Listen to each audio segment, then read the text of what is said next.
예, 그럼 세 번째 시간 시작하겠습니다. 페이지 41페이지.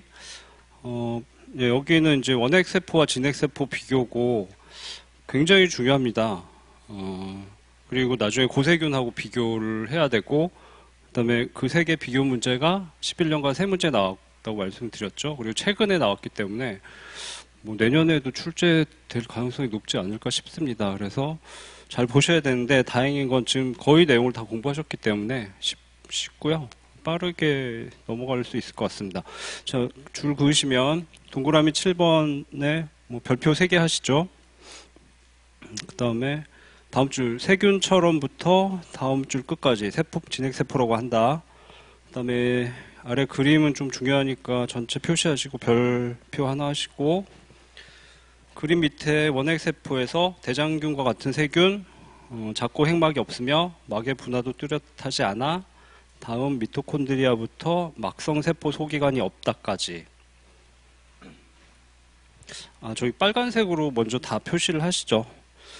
빨간색으로 지금 줄에 막성세포 소기관이 없다 동그라미 치시고 별표 한 3개 하시고, 그 다음에 한 6째 줄쯤 내려가서 염색체에서 중간 부분 연속된 하나의 고리, 다음 비틀리고 굽어지긴 했지만 부터 원형 염색체까지, 다음 아랫줄에 막성세포 소기관 여기 동그라미 하시고 별표 3개 하시고 전체 줄 다 그으시고, 그다음에 아랫줄에 세포벽 동그라미 하시고 별표 하나 하시고, 원핵세포도부터 쭉 그어서 주성분이 다음 줄에 주성분이 펩티도글리칸, 다음 식물세포의 세포벽 주성분인 셀룰로스, 그다음에 두 줄 아래 리보솜 동그라미 하시고 별표 하나 하시고, 중간에 리보솜이 있지만 다음 진핵세포의 리보솜보다 작고 다음 리보솜을 구성하는 부터 종류도 다르다까지.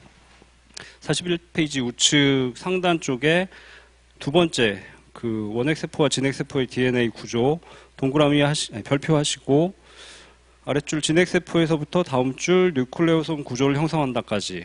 아랫줄 원핵세포의 DNA는 아랫줄 히스톤 단백질이 없어 뉴클레오솜 구조를 형성하진 못한다.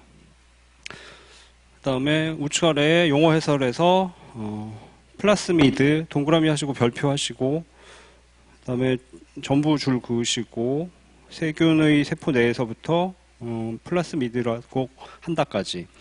다음 아랫줄 펩티도글리칸 동그라미 하시고 별표 하시고 세균의 세포벽에 있는 당 단백질.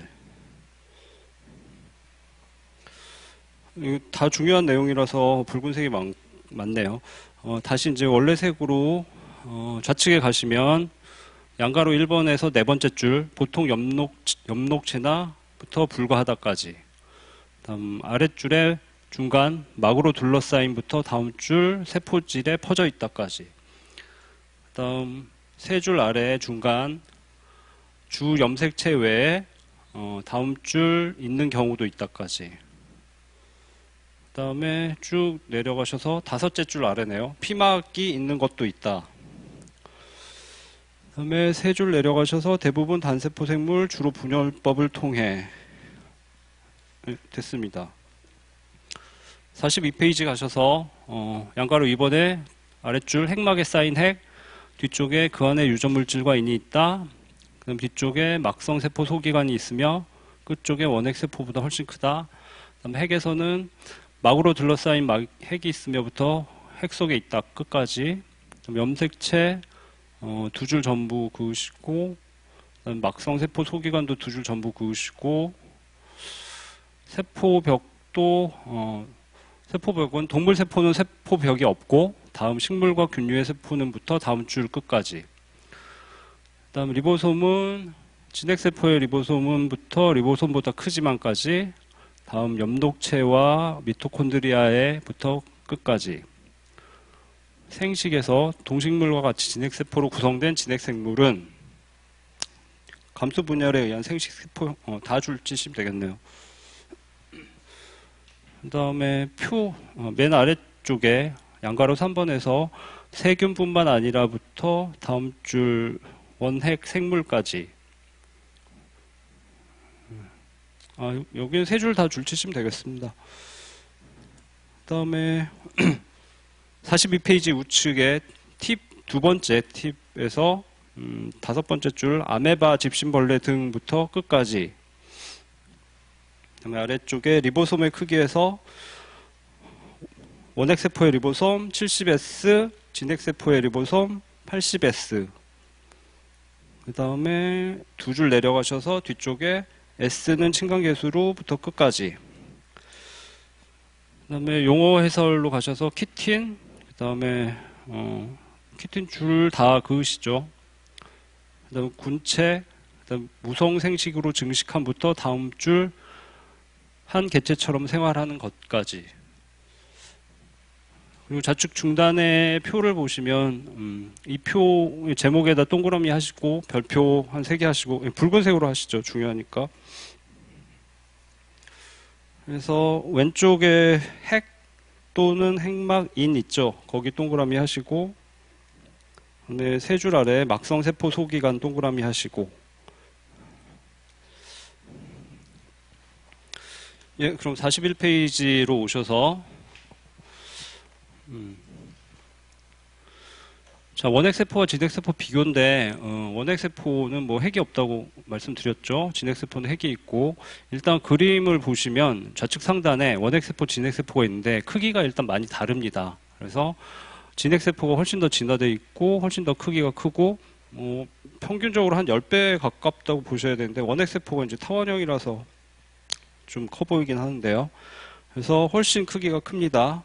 그다음에 좌측 하단에 이제 원핵세포가 나와 있고 여기서 플라스미드 피막 세포벽 찾아서 빨간색으로 동그라미 하시죠.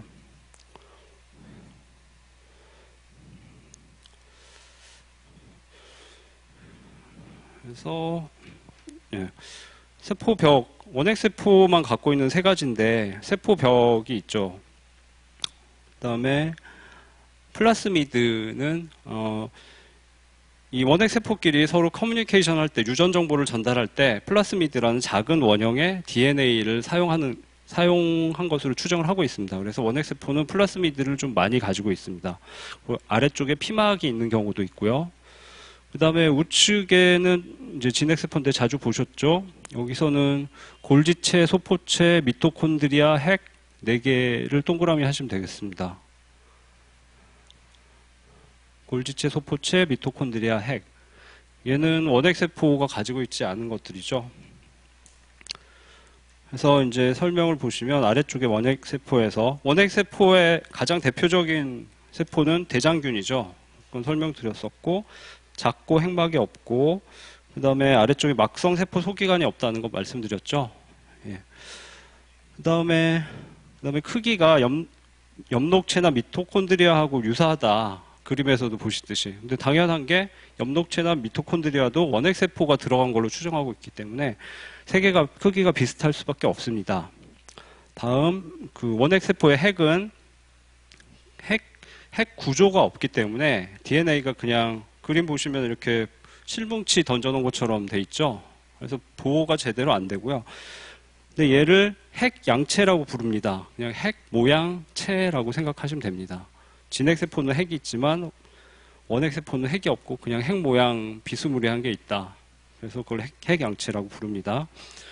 그 다음에 아래쪽에 염색체에서 연속된 하나의 분자 얘는 원형이라고도 하고 고리형이라고도 하고 환형이라고도 합니다. 그래서 진핵세포는 사람의 유전자는 굉장히 긴 실 형태로 되어 있고 46개죠. 근데 원핵세포는 짧고 보통 하나가 있고 동그랗습니다. 끝이 연결되어 있죠.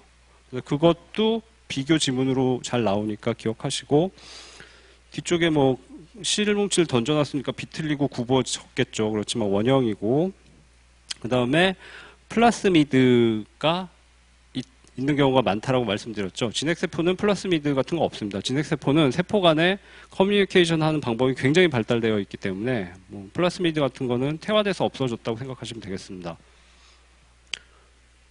그 다음에 막성세포 소기관은 다 설명드렸고 그 다음에 세포벽 쪽에 펩티도 세포벽에 두 번째 줄 펩티도글리칸이라고 있는데 얘는 동그라미 하시고 별표 3개 하시고 붉은색으로 하시면 좋겠네요.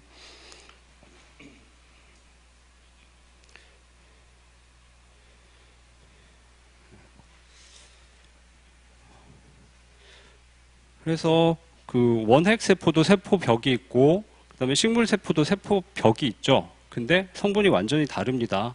그래서 원핵세포의 세포벽 주성분은 펩티도글리칸입니다. 그래서 우측 아래 용어 해설을 보시면 펩티도글리칸이 나와 있는데 펩타이드 글라이칸이라고 실제로 발음을 하고요. 펩티도를 끊어 보시면 얘는 펩타이드 결합으로 돼 있죠. 펩타이드 결합으로 돼 있는 건 아미노산들이죠. 그래서 이 부분은 아미노산이 결합해서 단백질 성분입니다. 뒤쪽에 글라이칸 부분은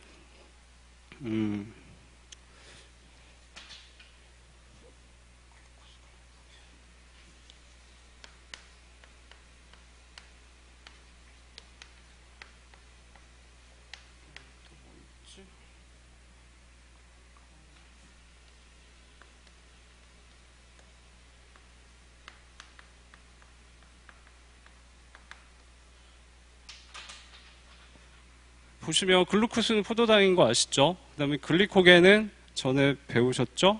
그 동물의 저장 단백질이죠. 그다음에 글라이칸은 방금 펩타이도 글라이칸이고, 그다음에 글라이콜리시스는 뒤에 배우신데 해당 과정입니다.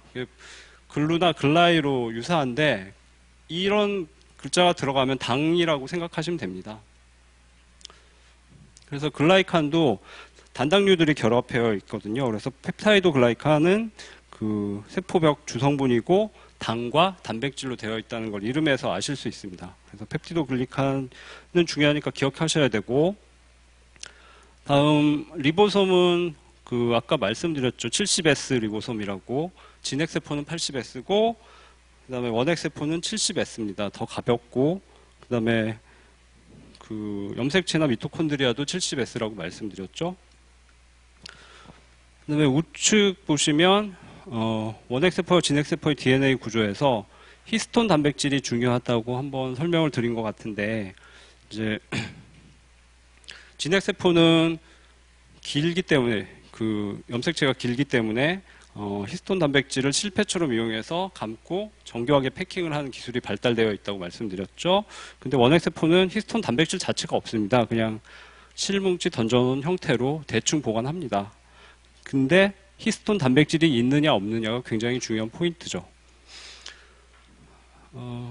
그 다음에 아래쪽에 용어 해설 보시면 플라스미드가 나와 있는데, 플라스미드가 독자적으로 증식할 수 있거든요.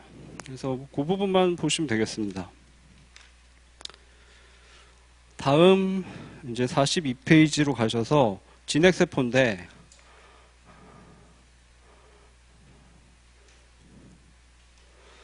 진핵세포는 다 설명드렸네요. 네. 그래서 뭐 중간쯤에 생식 쪽에 감수 분열을 한다. 그러니까 원핵세포는 무성 생식을 주로 하죠. 그래서 분열 이분법이나 출합법에 의해서 주로 분열을 하고, 근데 진화된 진핵세포는 감수 분열을 해서 생식세포를 만들고 유성 생식을 한다. 이 부분 뒷부분에서 자세히 설명드리겠죠.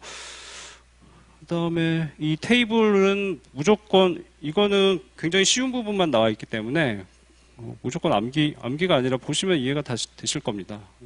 이제 공부하셔서 다 아셔야 되는 부분이고, 이것보다 좀 더 복잡한 거를 자료를 정리를 해놨는데 그 정도까지 공부하셔야 되거든요. 고세균 보실 때. 그래서 이 표는 뭐 당연히 다 아셔야 되는 거고, 세포벽의 성분에서 위에서 한 4번째 줄이죠. 세포벽의 성분에서 이제 요거 주의하셔야 됩니다. 원핵세포는 펩티도글리칸이죠. 그 다음에 진핵세포는 셀룰로스죠. 그 다음에 진핵세포 중에 균류, 얘는 버섯이나 곰팡이라고 말씀드렸죠. 얘는 키틴질. 그때 다당류 할 때 다당류에서 배우셨죠. 그 동물의 경우는 세포벽이 없으니까 동물, 그 다음에 X표 정도 해놓으시면 되겠네요.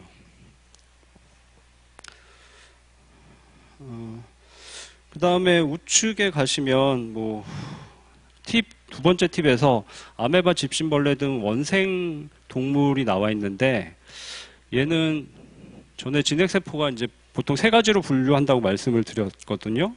동물세포, 식물세포, 균류. 근데 원생 생물도 진핵세포에 포함이 됩니다. 근데 진핵세포는 보통 다세포 생물이라서 많은 진핵세포들이 결합해서 진핵생물을 구성을 하는데, 아메바 같은 경우는 진화된 진핵세포이지만 단세포 생물입니다. 그래서 아메바는 기억을 해 놓으시고요. 동그라미 치시고요. 그리고 좀 진핵세포 중에서도 좀 하등하기 때문에 무성생식을 한다. 그 정도 기억하시면 되겠습니다. 리보솜 크기는 다 말씀드렸고, 키티는 저번에 공부하셨으니까 다 아실 것 같네요. 예, 나머지는 뭐 읽어보시면 다 아실 것 같습니다. 예. 그래서 지금은 쉽지만 전체적으로 요 원핵세포하고 진핵세포 비교 부분은 굉장히 중요하니까 나중에 한번 복습을 하시고 잘 챙겨 두시기 바라겠습니다.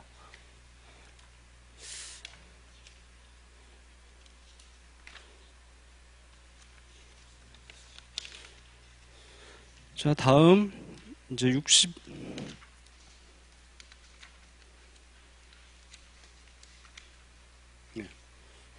62페이지로 가시겠습니다.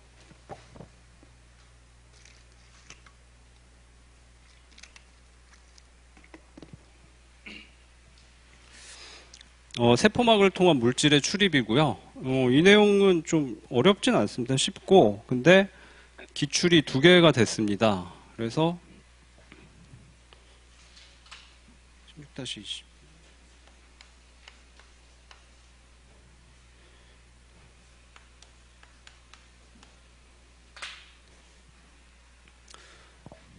2개가 됐고, 그냥 기초 개념들을 잘 이해하시면은 풀 수 있는 문제라서 어렵지 않은 문제가 출제되었고요.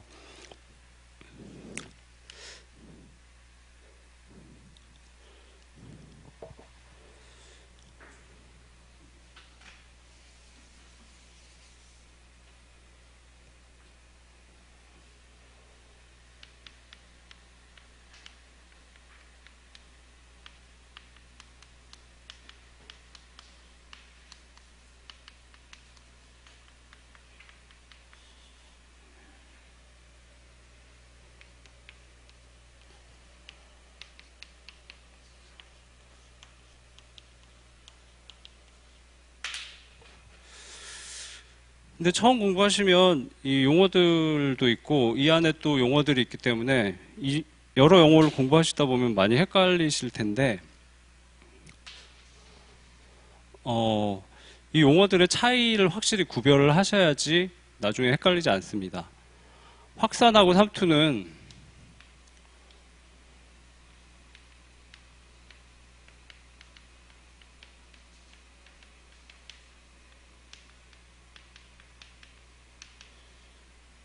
실제 원리는 같습니다. 2개가. 근데 얘는 용질의 이동 측면에서 용질의 이동이고 얘는 용매의 이동입니다. 이거를 착각하시면 좀 삼투가 헷갈리시니까 용질 용매라는 거 일단 기억하셔야 되고, 다음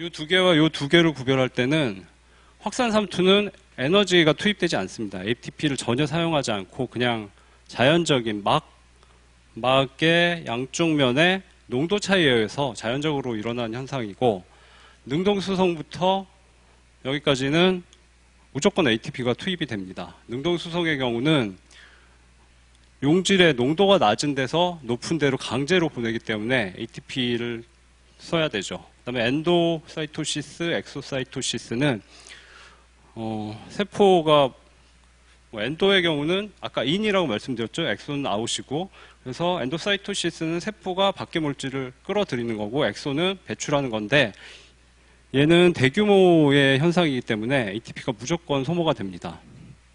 그 다음 방금 말씀드렸지만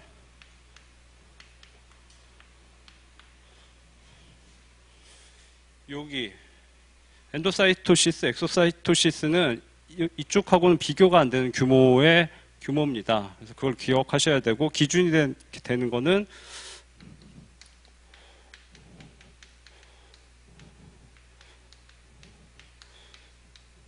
단백질 크기입니다.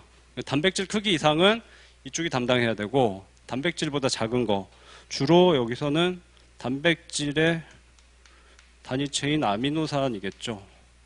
아미노산보다 작은 것들은 비슷하거나 작은 것들은 위쪽에서 담당할 수가 있습니다. 그래서 가장 기본적인 분류를 보시면 되고요. 네, 일단 줄을 긋고 빠르게 진행하겠습니다. 62페이지 동그라미 1번 확산 아랫줄 확산은 물질 분자들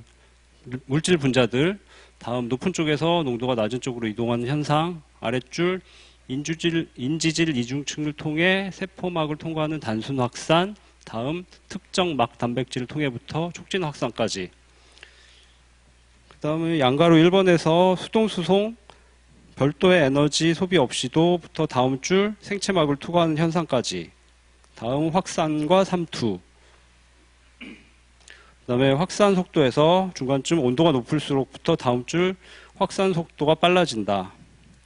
다음 분자의 크기가 작을수록부터 농도 차이가 클수록 그 다음에 양가로 이번에 세포막을 투과 아랫줄에 중간 농도차가 없어질 때까지 다음 O2부터 쭉 다음 줄 지용성 비타민과 같은 지용성 분자까지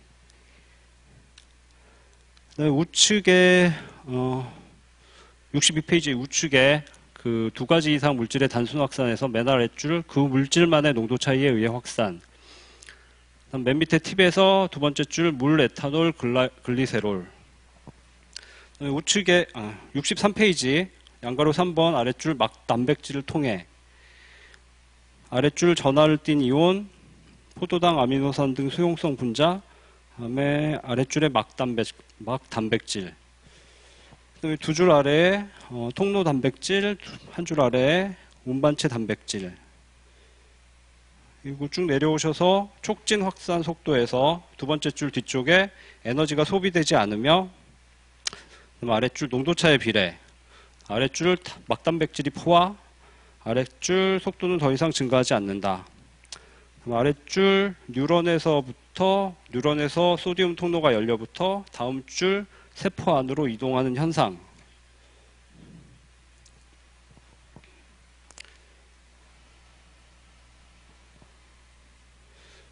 예, 첫 번째 이제 확산입니다. 확산은 용질의 이동이라고 말씀드렸죠. 그래서 보시면은 62페이지에 이제 오른쪽 그림 사진이죠. 이렇게 잉크가 확산되는 것을 확산이라고 합니다. 그래서 맨 하단의 그림을 보시면 그냥 가운데 막이 있죠. 맨 왼쪽 그림을 보시면 한쪽에는 용질 분자가 많고 한쪽에는 없죠. 그래서 초기에는 좌측에서 우측으로 가는 용질 분자는 많고 우측에서 오는 용질 분자는 없지만 시간이 갈수록 양쪽 용질의 개수가 유사해지니까 동적 평형을 이루게 됩니다. 그래서 양쪽 농도가 같아지는 현상이 확산이죠. 단순 확산이고 그래서 다른 건 별로 보실 게 없고 세포 내에서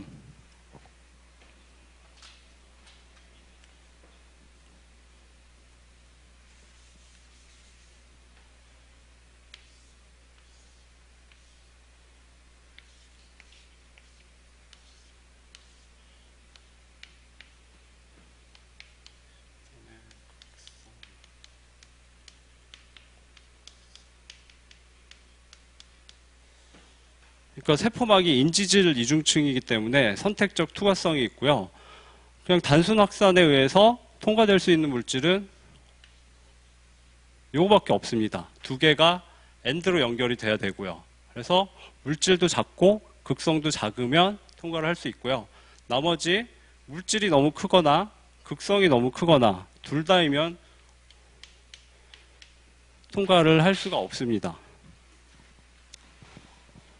그래서 통과할 수 있는 물질은 좌측에 이제 산소, H2O, CO, 그다음에 CO2 같은 분자, 그다음에 크기가 작은 지방산 같은 경우에는 이제 극성이 거의 없으니까 통과 가능하고요.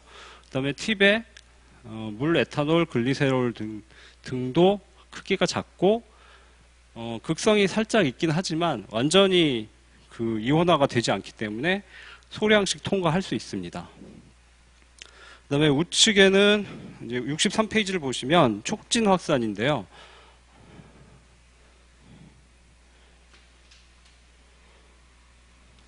그러니까 지금 확산을 공부하고 있는데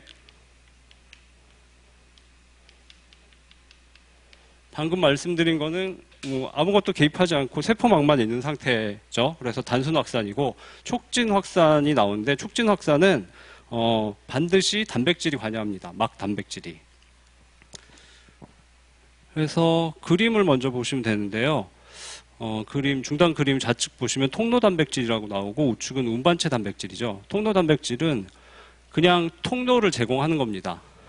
그래서 인지질의 소수성을 통과하기가 힘들기 때문에 통로를 제공하고 얘는 에너지를 소비하지 않습니다. 통로를 넓혀주면 그 해당 용질이 고농도에서 저농도 쪽으로 이동을 하죠. 그 다음에 운반체 단백질의 경우는 이렇게 사이클을 돌아가는데 위에 그림을 보시면 이제 바깥쪽에 용질이 많이 있죠. 그러면 용질이 결합하면 이 단백질의 구조가 변화하면서 안쪽으로 들어올 수 있는 형태가 됩니다. 그래서 촉진 확산에는 막 단백질이 반드시 필요하다는 거, 그리고 통로 단백질, 운반체 단백질이 그 역할을 한다는 거 기억하시면 됩니다. 그리고 통로 단백질은 채널 단백질이라고도 많이 얘기합니다. 그리고 우측에 이제 팁 아래쪽 보시면 촉진 확산을 담당하는 막 단백질인데 이게 밑줄 아까 밑줄 그었나요? 안 그었죠. 예. 넷째 줄 보시면 뒤쪽에 밑줄 그으시면 나트륨 통로나 포타슘 통로와 같은 이온 채널, 아래쪽에 포도당 투과 효소, 아래쪽에 아쿠아포린. 이제 소디움 통로나 포타슘 통로는 뒤쪽에 이제 신경세포 활동 전이에서 자세히 배우실 거고요. 그냥 통로를 제공하는 막 단백질이죠. 그 다음에 포도당 투과 효소도 마찬가지고, 아쿠아포린은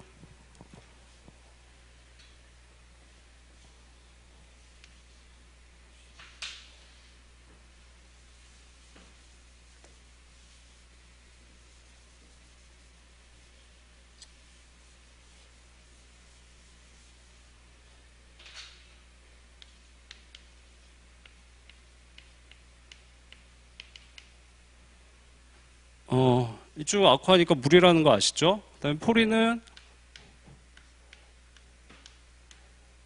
구멍을 형성하는, 그다음에 IN이 붙었으니까 단백질이죠. 물이 통과하는 구멍을 형성하는 단백질입니다. 물이 그냥 일반 세포막을 통과는 할 수 있는데 대량으로 통과는 하지 못하거든요. 그래서 아쿠아포린 단백질이 커다란 통로를 만들어서 물이 대량으로 통과할 수 있도록 해줍니다. 그 다음 아래쪽은 그냥 한번 읽어보시면 될 것 같습니다. 다음 64페이지 줄 그으시면 동그라미 3투 아래쪽에 반투과성 막, 그다음 뒤쪽에 농도가 낮은 쪽에서 농도가 높은 쪽으로, 다음 용매가 이동, 그다음 양가로 1번에 세포막, 다음 반투과성 막, 다음 농도가 낮은 용액에서 농도가 높은 용액으로 용매가 이동, 에너지가 소비되지 않는다. 아랫줄에 농도가 낮은 용액 쪽에서부터 다음 줄 끝까지. 그 다음에 그림 아래쪽에 3투 앞에서 중간 반투과성 막이 받는 압력을 3투 앞. 그 다음에 그 수식 있죠. 피는 CRT 그거 넘어가서 아래쪽에 배추에 소금, 다음 줄에 건포도를 물에 담가두면, 다음 줄에 생선을 소금에 절여두면, 그다음 양가로 2번에서 두 번째 줄 세포를 둘러싸고 있는부터 다음 줄 고장액까지. 다음 두 줄 아래 저장액, 아랫줄에 팽창하다가 결국 세포막이 터지는데, 다음 뒤에 용혈, 그다음 한 줄 아래 고장액, 뒤쪽에 적혈구가 쭈그러든다. 그다음에 혈액을 관찰하거나부터 끝까지. 64페이지 우측에 상단의 팁 보시면 3투도 확산의 특별한 형태. 그다음에 두 번째 전해질의 3투압에서 삼투압은 용질부터 두 번째 줄 결정된다까지. 그다음 세 줄 내려오셔서 용액 소개는부터 끝까지. 그다음 용어 해설에서 반투과성막 전체 줄 그으시고 용혈도 전체 줄 그으시고 생리식염수 동물의 체액과 농도가 같은 NaCl 수용액. 다음 사람의 생리식염수는 약 0.9%. 예, 우측에 65페이지로 오셔서 맨 상단에 그림 전체만 이렇게 표시해 놓으시고, 그다음에 양가로 3번에 저장액, 그다음에 뒤쪽에 물이 들어와 세포가 팽창, 그다음에 아래쪽에 단단한 세포벽이 있기 때문에 동물 세포와는 달리 터지지 않으며 아래줄에 팽압, 뒤쪽에 팽윤 상태, 그다음에 아래줄에 등장액, 다음 줄에 한계 원형질 분리, 그 아래줄에 고장액, 뒤쪽에 물이 빠져나가 세포가 수축, 두 줄 아래 원형질 분리 좌측에, 한 줄 아래 원형질 복귀. 다음 66페이지 가셔서 이 페이지는 전체 다 아예 볼 필요 없거든요. 아예 보지 마시고 X표 해놓으시면 됩니다.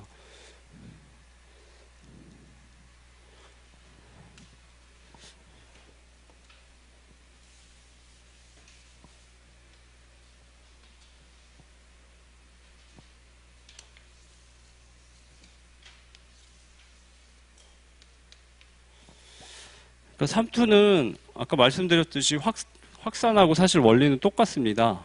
근데 확산의 경우는 용질이 이동을 하고 얘는 용매만 이동을 할 수 있습니다. 그림을 보시면 여기 이제 반투과성 막이 있는데 용질은 크기 때문에 일로 못 넘어가죠. 그다음에 용매는 작기 때문에 넘어갈 수가 있는 상황이고요. 근데 이 내부를 자세히 보시면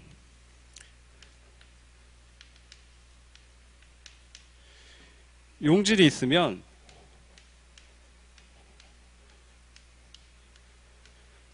이 물분자들이 옆에 붙어 있습니다. 그 용해란 현상은 물분자하고 용질하고 잘 결합력을 형성하는 거거든요. 뭐 주로 수소 결합이 많겠죠. 그 다음에 용질하고 상관없는 그냥 혼자 존재하는 물분자들이 있습니다. 그래서 여기 용질에 붙어 있는 이 물분자들은 용질에서 잘 떨어지지 않습니다. 얘를 서피스 워터라고도 합니다. 그 용어는 모르셔도 되고, 그러니까 용질의 표면에 주로 붙어 있는 거죠. 주로 정전기적 인력에 의해서. 얘는 용질하고 상관없이 돌아다닐 수 있기 때문에 프리 워터 몰리큘이라고 보통 표현을 하고요. 근데 이쪽하고 이쪽을 비교해 보시면 아무래도 이쪽에 프리 워터들이 훨씬 많을 수밖에 없겠죠. 그래서 용질은 이동을 못하고 용매인 물만 이동할 수 있는데 프리워터만, 자유 물분자만 이동할 수 있는데 여기가 훨씬 높기 때문에 주로 이쪽으로 이동이 나타납니다. 그다음 이쪽은 적기 때문에 이동이 좀 적겠죠. 예. 이걸로 삼투를 이해하시면 됩니다. 그리고 똑같은 내용이긴 한데 다른 측면에서 설명을 하면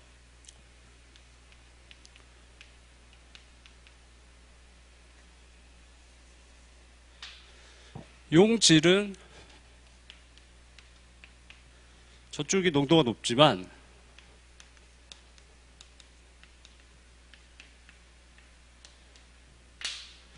용매는 이쪽이 농도가 높죠. 근데 용질은 통과하지 못하기 때문에 용매가 농도가 높은 쪽에서 낮은 쪽으로 이동하는 겁니다. 움직일 수 있는 게 용매밖에 없으니까요. 그래서 교재로 돌아오셔서 64페이지의 그림을 보시면 예, 여기 그 자유물분자하고 이제 서피스 워터가 그림이 표시가 되어 있고, 하여튼 좌측 부분이 용매의 농도가 훨씬 높거든요. 그래서 용매들이 우측으로 가는 게 더 많고, 우측의 용매들은 실제 농도가 낮기 때문에 좌측으로 못 갑니다. 그래서 맨 오른쪽 그림과 같이 우측의 물 수면이 더 높아지는 현상이 나타나게 되죠. 예. 그리고 그래서 이게 삼투고 사실 확산하고 이제 원리는 같습니다. 다음 뭐 반투과성 막이 받는 압력을 삼투압이라고 한다. 근데 우리 시험에는 잘 안 나오죠. 막이 받는 압력 그리고 그 막이 받는 압력만큼 우측 그림에서 우측 물 기둥이 더 많이 올라가겠죠. 그래서 뭐 삼투의 예는 이렇게 아래쪽 설명 보시면 이해하실 수 있을 거고, 그 다음에 양가로 2번에 가서 동물세포와 식물세포에서 삼투가 어떻게 나타나는지인데, 일단 동물세포는 우측 65페이지 그림을 보시면 되겠습니다.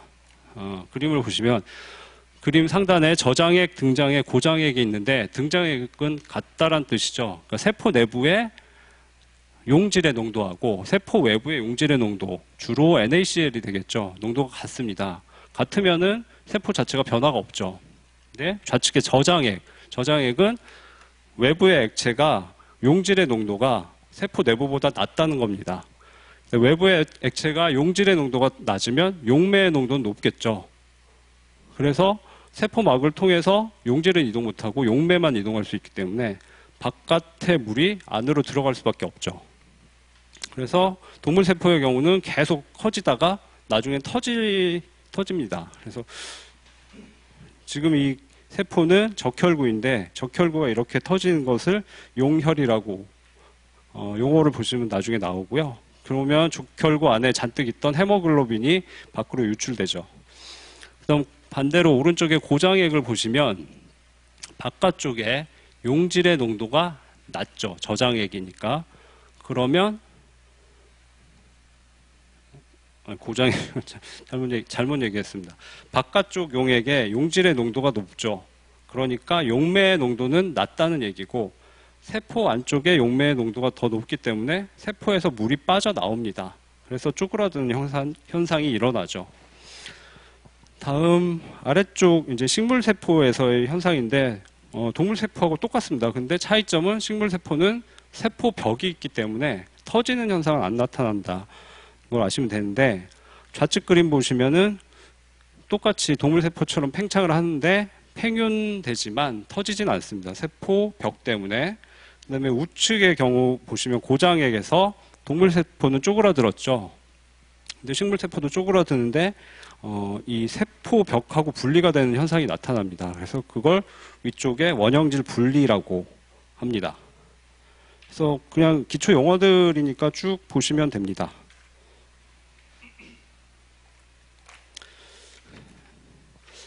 네, 다음 67페이지 능동수송으로 가겠습니다. 네. 줄 그으시면 능동수송 3번 동그라미 아래 생존을 위해 세포 내외의 농도차를 유지시켜야 할 경우 우측의 농도 기울기를 거슬러 다음 능동수송, 그 다음에 양가로 1번 아랫줄에 세포막을 경계로 농도 기울기를 거슬러, 다음 에너지를 소비하며 물질을 이동, 그 다음에 우측의 능동수송, 그 다음에 뒤쪽에 운반체 단백질, 그 다음에 붉은색으로 표시하시죠. 양가로 2번 소디움 포타슘 펌프인데 굉장히 중요하다고 전에도 말씀드렸죠. 동그라미 하시고 별표 하나 하시고 붉은색으로 아랫줄에 소디움 포타슘 펌프는 능동수송의 대표적인 예, 동물세포의 세포막, 그 다음에 ATP 에너지를 소비하면서 ATP에는 동그라미 하시고 별표 한 3개 정도 하시죠. 그 다음에 세포 안에 소디움을 세포 밖으로 배출하고 세포 밖의 포타슘을 세포 안으로 끌어들인다. 네, 그 다음에 67페이지 우측 상단 능동수송과 수동수송에서 능동수송은부터 다음 줄 특정 물질을 선택적으로 이동, 두 줄 아래에 에너지가 소비된다. 아랫줄에 단순 확산과 촉진 확산부터 끝까지. 그 다음에 중간은 넘어가시고 맨 밑에 쪽에 능동수송의 종류에서 아랫줄에 소디움 포타슘 펌프, 다음 줄 끝에 역방향 수송, 다음 줄에 칼슘 펌프, 다음 줄에 단방향 수송, 다음 융털 상피 세포의 포도당 아미노산 수송체, 다음 줄에 동방향 수송까지 되셨고요. 네, 능동수송은 능동수송부터는 에너지가 소비된다고 말씀드렸죠. ATP가 소비됩니다. 그래서 보시면은 이제 생존을 위해서 실제 그러니까 세포막 전후로 고농도 저농도를 강제적으로 저농도에서 고농도로 퍼서 이동을 하는 겁니다. 그래서 농도 기울기를 거슬러라는 표현이 나오고요. 그 다음에 양가로 1번 보면 에너지를 소비한다고 나오죠. 그 다음에 얘는 운반체 단백질. 두 번째 줄에 운반체 단백질이라고 나와 있죠. 운반체 단백질만 할 수 있습니다. 통로 단백질은 불가능합니다. 통로 단백질은 그냥 열어주는 통로라고 말씀드렸죠. 그 다음에 이제 소디움 포타슘 펌프에서 능동수성 그럼 소디움 포타슘 펌프 기억하시면 됩니다. 뭐 다른 예가 나올 가능성은 없고요. 식물 세포는 별로 중요하지 않아서. 그 다음 소디움 포타슘은 나트륨 칼륨인데 실제로 나트륨 칼륨 펌프라고 얘기는 안 합니다. 예. 다 소디움 포타슘이라서 소디움은 나트륨하고 동일하고 포타슘은 칼륨하고 동일하다는 거 기억하셔야 되고요. ATP로 에너지를 소비하죠. 그 다음에 여기 두 번째 줄에 나트륨을 배출한다고 되어 있는데 나트륨에다가 동그라미 하시고 붉은색으로 3개라고 표시하시죠. 그 다음에 뒤에 포타슘에는 2개. 개수도 암기하셔야 됩니다.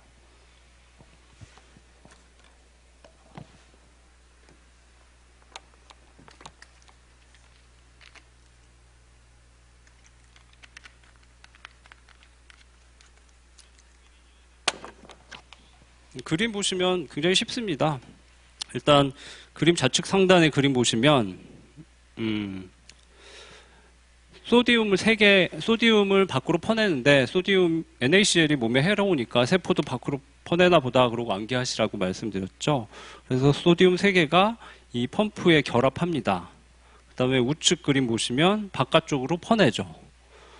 그 다음에 여기 두 번째 그림에 그 우측 상단 그림에 우측 하단을 보시면 ATP가 분해돼서 ADP가 되고 P가 단백질이 붙은 걸 보실 수 있죠. 이 그림 빨간색으로 동그라미 하시고 얘는 강제로 그 농도 기울기를 거슬러서 하는 거기 때문에 에너지 없이는 안 됩니다. 그래서 ATP 소모된다는 거 보시고 그 다음에 바깥쪽에 아래쪽 그림 보시면 포타슘 2개가 결합해서 안쪽으로 2개 집어넣는다는 거. 그래서 다시 좌측 상단의 그림 보시면 결론적으로 우측 위에 소디움 농도가 높다. 바깥쪽은 소디움 농도가 높아지겠죠. 그 다음에 안쪽은 포타슘 농도가 높다. 그래서 원래하고 다른 상태로 유지를 하기 위해서 강제로 에너지를 투입하는 겁니다. 그리고 얘는 그냥 세포막 자체만으로는 일어날 수 없죠. 당연히 막단백질이 있어야 되고 그 특정 용도에 맞는 운반체 단백질이 작용을 해야 합니다. 다음에 우측에 67페이지 우측 상단 보시면 능동수송과 수동수송 있는데 다 말씀드렸죠. 그리고 중간 내용은 보시면은 뭐 이해가 되실 겁니다. 그리고 우측 하단이 요게 약간 중요한데 지금 소디움 포타슘 펌프는 역방향 수송이죠. 하나는 바깥쪽, 하나는 안쪽이죠. 근데 이 펌프는 디자인하기 나름이거든요. 세포가 원하는 펌프를 만들어내서 하기 때문에 아래 보시면 칼슘 펌프는 단방향입니다. 칼슘만 한 방향으로 보내죠. 아래 그림에서 맨 왼쪽이겠네요. 칼슘은 그냥 칼슘만 한 방향으로 보내고 그 다음에 맨 오른쪽 그림이 소디움 포타슘 펌프죠. 중간 그림처럼 동방향 수송 두 가지 물질을 같은 방향으로 보낼 수도 있습니다. 이건 뭐 맘대로 만들 수 있기 때문에 이거 여러 가지 종류가 있다 정도 보시면 되겠습니다. 다음은 이제 마지막으로 이제 엔도사이토시스, 엑소사이토시스인데 그러니까 얘만 규모가 완전히 다르다는 거 말씀드렸죠.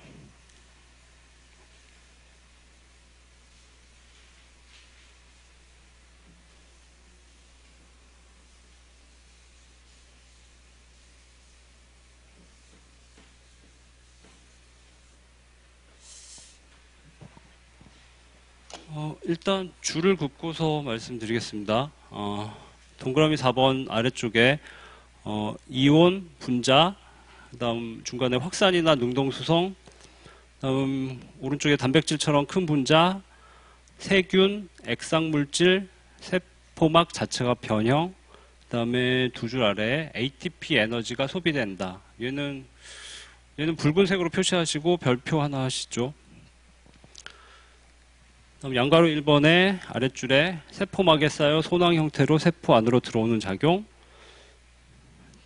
그다음 두 줄 아래 식세포 작용, 그다음에 붉은색으로 표시하시죠. 세균, 세포 조각, 그다음 원래색으로 거대한 고형물질, 아랫줄에 크기가 큰 소낭, 식포, 그다음 오른쪽에 아메바가 먹이를 잡아먹을 때나 백혈구가 세균을 잡아먹을 때, 다음 위쪽, 그다음에 아랫줄에 백혈구의 식세포 작용을 특히 식균 작용이라고 부른다.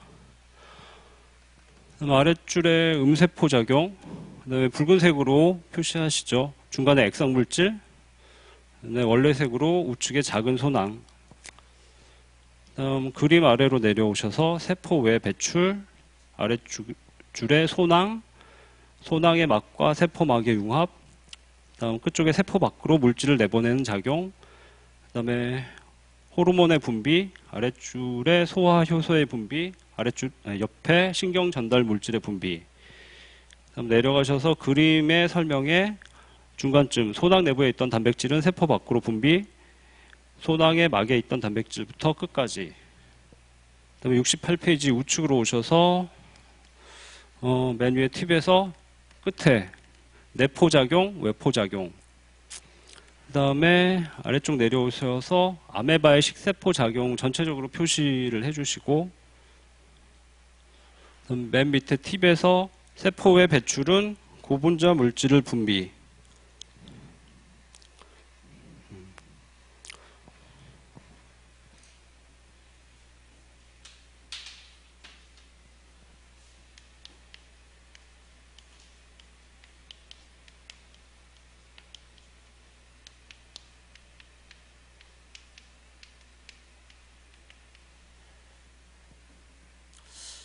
이 부분은 그냥 영어로 공부하시는 게 낫고요. 그 내용은 말씀드렸죠. 외부, 그다음에 세포니까 세포가 밖으로 배출하는 거고, 얘는 흡수하는 겁니다. 그래서 우리말로는 세포 내 섭취, 얘는 세포 내 섭취, 세포 외 배출이라고 하기도 하는데, 원래는 많이 쓰이는 게 내포작용, 외포작용이었거든요. 그래서 용어가 또 다르게 나올 수도 있기 때문에 차라리 이걸로 기억하시는 게 편하고요. 그 다음에 이 엔도사이토시스는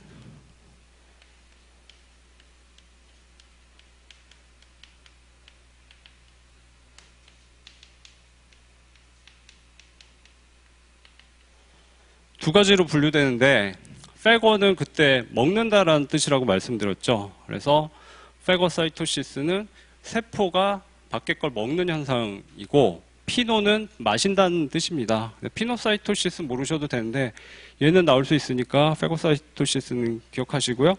그다음에 박테리오페이지의 페이지도 박테리아만 잡아먹는 바이러스라는 뜻이라고 말씀을 드렸었죠. 그리고 규모가 완전히 다르다고 말씀을 드렸는데 앞에 페이지 15페이지 잠깐 보시죠.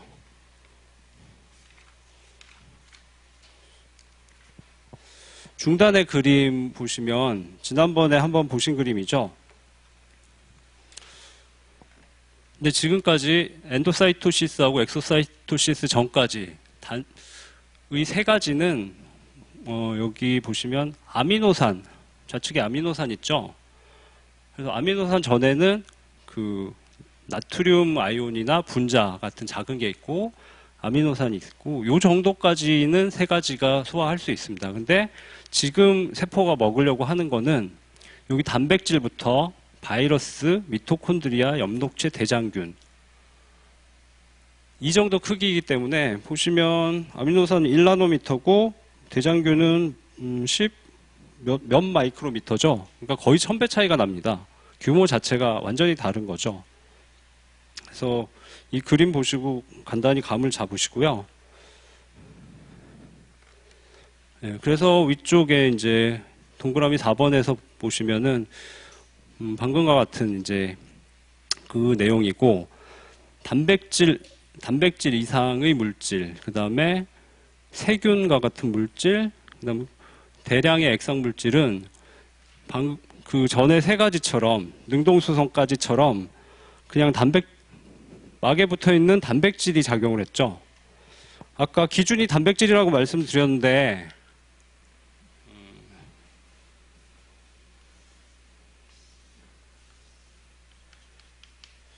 세포막이 있으면은 여기 막단백질이 아까 촉진 확산이나 능동수송을 담당했죠. 근데 얘는 자기보다 작은 것밖에 못 들여보내기 때문에 단백질 크기 이상이 되면 얘가 혼자서 들여보낼 수가 없습니다. 그래서 아예 세포막이 이렇게 세포막 전체가 에너지를 투입을 해서 모양을 변형시켜서 외부 물질을 받아들이는 아예 규모가 다른 게임이라고 보시면 되겠습니다. 그래서 ATP는 당연히 소비될 수밖에 없죠. 그래서 첫 번째 양가로 1번 세포 내 섭취를 보시면 세포막에 외부 물질을 싸서 소낭 형태로 커다랗게 끌어들이는 겁니다. 그리고 아래 식세포 작용하고 음세포 작용이 있는데 식세포가 페고사이토시스라고 말씀드렸죠. 얘는 동그라미 친 세균이나 세포 조각과 같이 진핵세포보다 세균이 뭐 10분의 1이나 몇 분의 1이기 때문에 굉장히 큰 물질을 밖에서 끌어오는 겁니다. 우측에 사진을 보시면 이해가 되실 텐데 아까 촉진, 삼투, 능동수송까지는 세포막에 있는 작은 단백질 하나가 담당하기 때문에 작은 것만 들여올 수 있지만 여기처럼 이 파란 부분에 전체적으로 나와 있는 게 아메바거든요. 그리고 상단에 이게 식포의 손모충, 아메바보다 작은 세포가 들어가 있는 겁니다. 그래서 아메바가 위족을 만들어서 삼킨 다음에 식포를 형성한 거거든요. 나중에 라이소솜으로 분해를 해서 그 단위체들을 사용을 하겠죠. 그러니까 식세포 작용은 이 정도 규모가 많습니다. 그래서 설명으로 돌아가셔서 거대한 고형 물질을 싸서 하는 거고, 그다음에 크기가 큰 소낭이죠. 소낭이 아니라 거대한 식포로 끌어들이는 겁니다. 그리고 아메바나 백혈구의 작용이죠. 그리고 특별히 그 맨 아랫줄에 백혈구의 식세포 작용을 식균 작용이라고 부른다라고 나와 있는데 우리나라에서는 식세포 작용하고 식균 작용을 좀 혼용해서 쓰기도 합니다. 근데 정확히는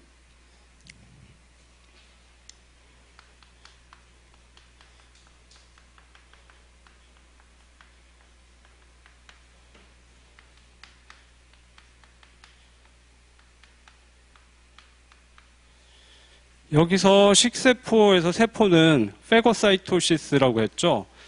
먹는 주체를 말하는 겁니다. 세포가 발과물질을 먹는다의 세포고 여기서의 식균은 먹히는 상대방을 말하는 겁니다. 그러니까 백혈구가 균을 먹는다는 거죠. 그래서 얘는 주체고 얘는 대상이기 때문에 사실 다른 용어죠. 그래서 뭐 시험에서 문제가 될 것 같지는 않은데 혹시 모르니까 좀 구별해 놓으시고요. 다음 음세포 작용으로 가겠습니다. 피노사이토시스도 용어를 아시면 뭐 좋으실 것 같고, 피노사이토시스는 피노가 마시다라는 뜻이거든요. 그래서 얘는 고형 물질, 뭐 세균이나 세포 조각이었죠. 식세포 작용은 고형 물질이 아니고 그냥 액체 상태의 물질인데, 물론 그 안에 세포가 필요로 하는 영양 성분들이 있어야 되겠죠. 그거를 쭉 빨아들이는 현상이고, 식세포 작용하고 음세포 작용은 당연히 식세포 작용이 규모가 보통 더 크겠죠. 뭐 식세포 작용이 음세포 작용만큼 작은 경우도 있겠지만 얘는 굉장히 큰 경우까지도 할 수가 있습니다. 식세포 작용은. 그래서 아래쪽 그림 보시면은 금방 이해가 되실 거고, 마지막으로 세포의 배출 이 부분만 설명드리고 오늘은 끝내도록 하겠습니다. 세포의 배출은 이제 엑소사이토시스고 아래쪽 그림을 보시면 되는데 세포의 배출은 뭐 위에처럼 식세포 작용, 음세포 작용을 구별할 이유가 없습니다. 세포가 그 엔도사이토시스로 외부 물질을 받아들인 다음에 자기가 필요한 형태로 다 가공을 하고 딱 정해진 크기만 배출하는 거기 때문에 얘는 두 개 식세포, 음세포처럼 구별할 게 없고요. 일단 그림을 보시면은 이게 소낭인데 이제 분비하기 위한 거기 때문에 분비소낭이라고 하죠. 근데 그 안에 단백질이 표시가 되어 있습니다. 그래서 수용성 단백질은 이 소낭 내부에 수용액이 있는데 거기에 녹아서 운반이 되고, 그다음에 지용성 단백질은 소낭막에, 막이 인지질 이중층이니까 소수성 부분이 있겠죠. 거기에 결합된 상태로 세포막 쪽으로 갑니다. 그래서 세포막하고 이 소낭의 막은 거의 같은 성분이죠. 인지질 이중층. 그래서 융합되면 내부에 있던 수용성 단백질들은 외부로 분비를 할 수가 있고, 그 다음에 막에 있던 지용성, 소수성 단백질들은 막에 남아서 막단백질을 형성하게 됩니다. 네, 그래서 이제 내용을 보시면 소낭에 담은 다음에 소낭의 막과 세포막의 융합이라는 단어가 중요하겠죠. 그리고 밖으로 내보내는 작용이고, 그래서 실제 예로는 호르몬, 소화효소, 신경 전달 물질. 그러니까 세포가 호르몬을 만든 다음에, 호르몬은 자기가 사용하는 게 아니고 다른 세포들한테 몸 전체로 보내기 위한 거죠. 분비를 해야 될 때 이 세포의 배출 과정을 이용할 수밖에 없죠. 소화효소도 마찬가지로 주로 소장에서 사용을 하기 때문에 뭐 이자 같은 세포가 만든 다음에 세포 외부로 배출시킵니다. 예, 됐고 우측 아래 팁을 보시면은 세포의 배출은 고분자 물질을 분비하는 수단이다. 그러니까 저분자 물질들은 앞쪽에 뭐 삼투나 뭐 확산이나 이런 걸 이용하지만 얘도 역시 큰 규모의 움직임이라고 말씀드렸죠. 당연히 단백질 크기 이상입니다. 예, 내용은 다 설명드렸고 오늘 진도는 여기까지 나가겠습니다. 다음 시간까지